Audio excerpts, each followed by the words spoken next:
time UPSC tuitions only in Tirumala IAS institute Chaitanyapuri. Call చేసి ఇప్పుడే join అవ్వండి. సంక్షేమం కాదు అభివృద్ధి ముఖ్యం. ఏపీలో పథకాల అమలుపై చంద్రబాబు ఆసక్తికర వ్యాఖ్యలు చేశారు. సూపర్ 6 హామీలతో అధికారంలోకి వచ్చిన చంద్రబాబు ప్రభుత్వం అధికారంలోకి రాగానే సామాజిక పెన్షన్లను 4,000కు పెంచడంతో పాటు అన్నా క్యాంటీన్లో ఉచిత గ్యాస్ సిలిండర్ హామీలు ఒక్కొక్కటిగా అమలు చేశారు. అయితే సూపర్ 6 హామీలలో మిగిలినవి తల్లికి వందనం, అన్నదాత సుఖీభవ అమలు చేయలేదు.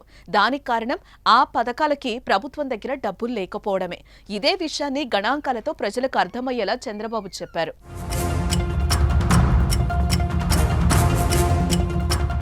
వైసీపీ ప్రభుత్వం రాష్ట్రాన్ని అప్పులు పాల్చేసిందని చంద్రబాబు చెప్పారు. భారీగా అప్పులు చేసి దుబారాగా ఖర్చు చేసినట్టుగా అంటున్నారు.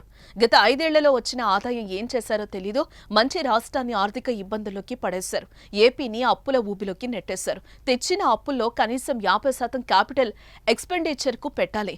వైసీపీ హయాంలో అప్పు తెచ్చి వడ్డీలు కట్టారు. గత 5 ఏళ్లలో కమిటెడ్ ఎక్స్పెండిచర్ 11.6% చేరింది. State own revenue growth rate పడిపోతూ వస్తోంది. అప్పు తీర్చలేని పరిస్థితికి తెచ్చారు. ఏపీని శ్రీలంక పరిస్థితికి గత వైసీపీ ప్రభుత్వం తీసుకొచ్చిందని సీఎం ఆరోపించారు.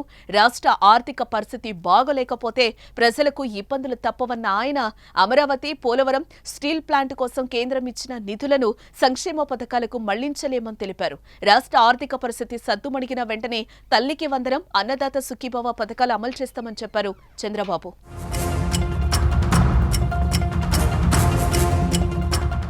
గవర్నమెంట్ ఆఫ్ ఇండియా ఇచ్చారు. ఒక 15,000 కోట్లు వరల్డ్ బ్యాంక్ నుంచి అమరావతికి ఇచ్చారు. ఒక 12,150 కోట్లు పోలవరానికి ఇచ్చారు. ఒక 11,114 కోట్లు రివైవల్కి ఇచ్చారు. మేము ఈ వర్క్స్ అన్ని మీద పెట్టడానికి కొంత శాఖ కింద కొంత ఫండ్స్ ఇచ్చారు. కానీ ఆ డబ్బులు నేను వెల్ఫేర్ కి ఇవ్వలేకపోతున్నాను. కనీసం అక్కడ పెడితే రివైవ్ అయితే, డెవలప్మెంట్ అయితే నాకు ఆదాయం పెరుగుతుంది. ఆదాయం పెరిగితే ఇస్తాం.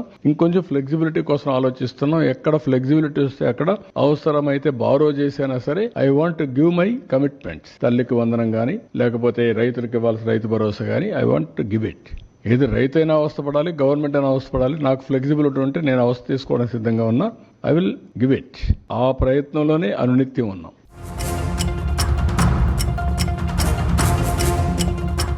చంద్రబాబు చేసిన ఈ కామెంట్స్ రాష్ట్రంలో పొలిటికల్ హీట్ ను పెంచాయి. అమలు చేసే ఆలోచన లేనప్పుడు ప్రజలకు హామీలిచ్చి ఎందుకు మోసం చేశారంటూ వైసీపీ ప్రశ్నిస్తోంది. చంద్రబాబు సూపర్ 6 పథకాల అమల్లో చేతులెత్తేశారని, ఇచ్చిన హామీలు అమలు చేయలేకపోతున్నామని చెప్పేశారని అంబటి రాంబాబు ఎద్దేవా చేశారు. ఈ రాష్ట్రం జగన్మోహన్ రెడ్డి గారి టైంలో సర్వనాశనం చేసేశాడు. నేను ఎన్నికలకు ముందు కొన్ని వాగ్దానాలు ఇచ్చాను. కానీ ఎన్నికల ముందు నేను ఇచ్చినటువంటి వాగ్దానాలు అప్పుడు నేనేమనుకున్నానంటే ఇంతగా సర్వనాశనం చేశాడు నేను అనుకోలే. వ్యవస్థలన్నీ కూడా సర్వనాశనం చేసేశాడు జగన్మోహన్ రెడ్డి గారు అనేటువంటి ఒక మాట చెప్పే ప్రయత్నం చేస్తున్నాడు. అధికారంలోకి వచ్చిన దగ్గర నుంచి ఇదే పని. అసలు మనం ఒప్పుకోకపోతే ఊరికిందట్లేడు. ప్రజలు ఒప్పుకోకపోతే మీరే బెటర్ అండి, జగన్మోహన్ రెడ్డి గారు సరిగ్గా పరిపాలన చేయలేదు, నాశనం చేశాడు, అందువల్ల మీరు కూడా ఇవాళ సరిగ్గా పరిపాలన చేయలేకపోతున్నారు అని ఒప్పుకునేదాకా చంద్రబాబు నాయుడు గారు ఒప్పుకునేదట్లేదు. ముందు నేను మనవి చేస్తున్నా, అయ్యా నారా చంద్రబాబు నాయుడు గారు, జగన్మోహన్ రెడ్డి గారు చాలా స్పష్టంగా చెప్పారు.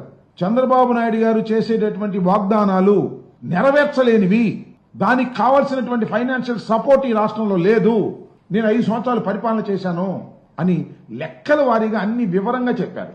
అయినా సరే నేను చేస్తాను అని చెప్పేసి చంద్రబాబు నాయుడు గారు ప్రజల్ని భ్రమింపచేశారు.